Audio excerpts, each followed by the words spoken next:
शंकर के मंदिर में प्रतिदिन जाने वाले को और एक और चीज अपने स्मरण में रहे, अगर शिव के मंदिर नहीं जा सकते तो अपने घर में जो शिवलिंग है उस पर जल चढ़ाओ।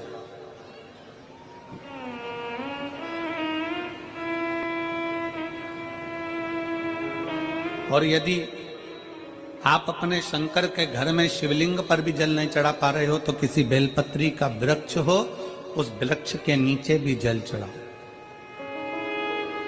और कभी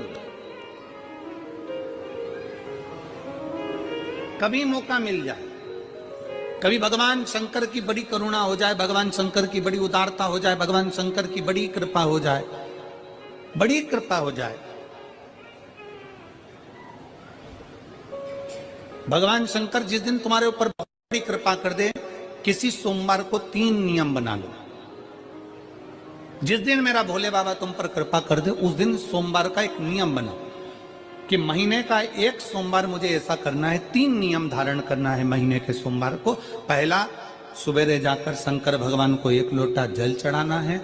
दूसरा, दोपहर के समय पर जाकर मुझे बेलपत्री के वृक्ष के नीचे एक चावल का दाना रखकर बेलपत्री की 7, 11, 21, 108, 51 जितनी परिक्रमा आप लगा सकते हो वो लगाना है। और तीसरा, बेलपत्री के वृक्ष के नीचे और शंकर के मंदिर के दरवाजे पर मुझे एक घी का दीपक लगाना है। बस ये 3 नियम जिसने महीने में एक बार ले लिया, समझ लो उसको पीछे हटने की जरूरत ही नहीं, वो आगे ही बढ़े। महीने के किसी एक सोमवार का ऐसा नियम बना लो कि मुझे 3 नियम धारण करना है महीने के किसी भी एक सोमवार को। हम ये नहीं कहेंगे कि तुम सोमवार 5 पढ़ रहे हैं तो 5 को करो, 4 पढ़ रहे हैं तो 4 को करो, 3 पढ़ रहे हैं तो 3 को करो।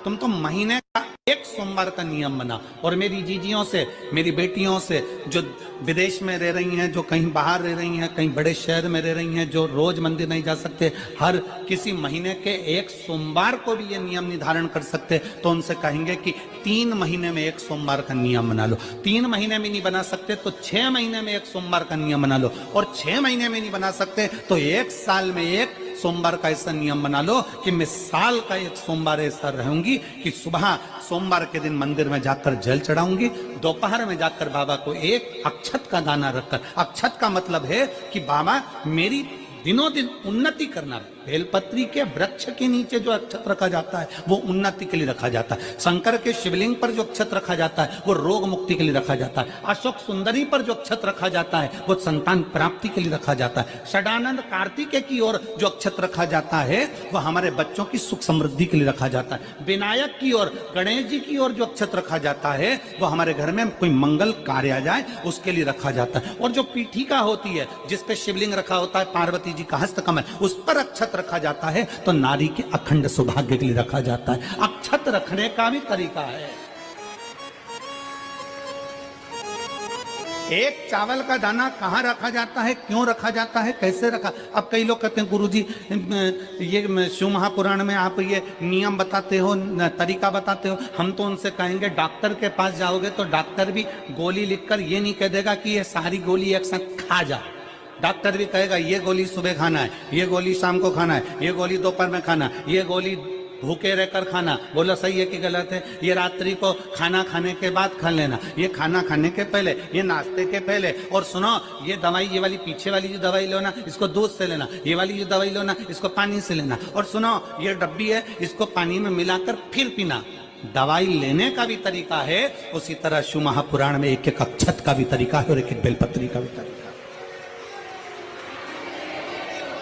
अब मान लो कई लोग कहते हैं गुरुजी आप ये तरीका बताते हो शिव पुराण के माध्यम से, कई लोगों के मन में संशय जागता है, तो अगर हम एक साथ चावल चढ़ा दे तो उसका क्या तरीका है? तो हमारा निवेदन है डॉक्टर जो दवाई ले एक ही बार में निपटा जाए, एक ही बार में खा ले। दवाई एक बार में पूरी खा गए असर नहीं करेगी, इसमें डॉक्टर का कोई दोष नहीं है। उसने तो बताया था ऐसे लेना, ऐसे लेना। और तुमने, मैं डॉक्टर साहब ने पूछा दवाई पूरी ली, शाम की दवाई भूल गई थी, सवेरे की दवाई भूल गई थी, ये दवाई भूल गई थी। डॉक्टर कहेगा हमने तो नियम बताया था, तुमने नहीं खाई तो असर कहां से करेगी?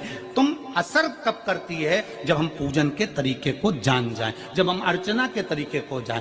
आप साल भर का एक सोमवार निकाल लो, 6 महीने का एक सोमवार निकाल लो, 3 महीने का एक सोमवार निकाल लो, महीने का एक सोमवार निकाल लो, अपने से दिल में बन जाए तो एक सोमवार ऐसा निकालो जिसके 3 नियम धारण हो।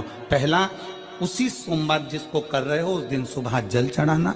दूसरे, दोपहर के समय पर जाकर बेलपत्री के वृक्ष के नीचे एक चावल का दाना रखना और परिक्रमा बेलपत्र की जितनी तुमसे बन जाए, जितनी तुम्हारे शरीर की कैपेसिटी हो, जितना तुम्हारा शरीर चलते बन जाए।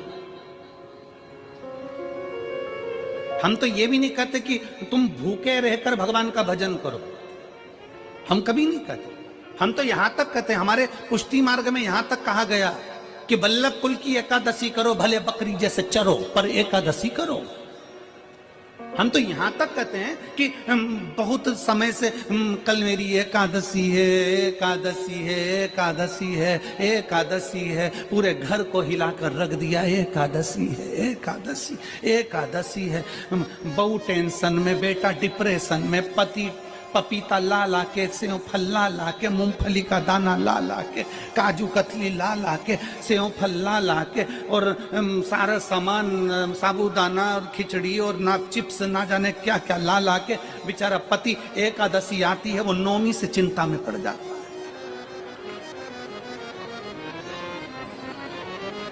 हम तो ये भी नहीं कहते कि तुम व्रत बहुत भारी करो, तुम व्रत उपास भी बहुत बहुत टेंशन वाला करो, ना ना ना।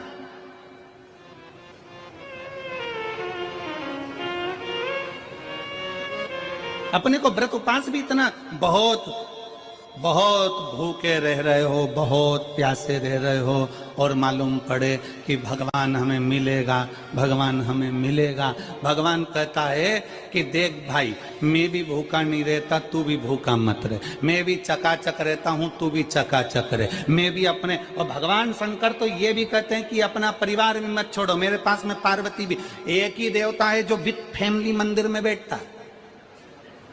शंकर जी हैं तो पार्वती जी है, तो गणेश जी हैं, तो कार्तिकेय जी हैं, तो नंदी है, सब मंदिर के अंदर चाहिए। शंकर भगवान अपने पूरे परिवार के साथ। शंकर जी तो ये कहते हैं अकेले तुम क्यों रहते हो,